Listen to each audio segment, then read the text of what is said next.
Hello, we are Streetwise Tanzania. Hi. Streetwise Tanzania ni kundi ambacho kimeanzishwa na wanafunzi kama mnavyotuona hapa. Kina memba 12 ambao tumeanzisha tukiwa na malengo mbalimbali kama mwenzangu atavyoelezea. Streetwise kama Streetwise tumesema ni kikundi cha wanafunzi ambacho tupo under control sisi wenyewe.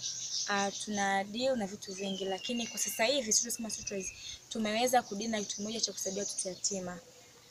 Lakini malengo yetu ya baadaye sana tuweze kufikia makundi mbalimbali katika jamii, special groups, ambao kutakuwa kuna wajane, wazee, watu wanaotumia madawa kulevya na watu wanaoishi katika mazingira magumu.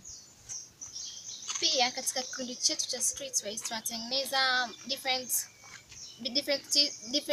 t-shirts, different products ambazo kama hizi, tuna vest, tuna t-shirt.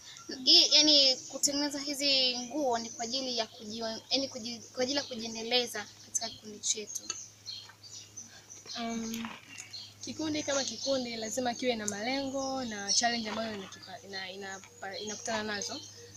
Sisi kama wana kikundi tunafanya charity za aina mbalimbali. Tunaweza tukaenda labda kwenye kituo chochote, hospitalini au wapi, tukafanya usafi, tukutana na vijana au watu aina yoyote, kubadilishana nao mawazo, kuongea nao vitu mbalimbali ambavyo vinaweza kutusaidia sisi kama wana kikundi kujua ni matatizo gani wanayoyapata na jinsi gani kuweza kukabiliana nayo. Najua mtakuwa mnajiuliza wanafunzi wanapataje hela ya kuendeleza kikundi chao.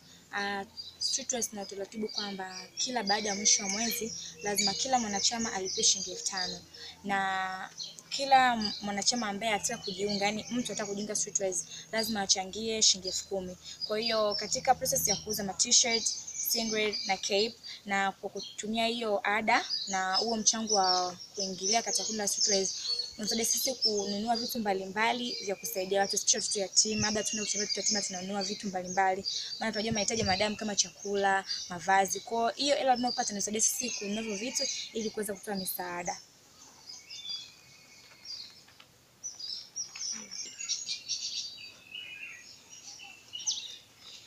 Tulikuwa tunaomba serikali na jamii kwa ujumla ionyeshe mwamko chanya katika kusaidia kufikia malengo yetu. Streetwise, we are the community and the community is us.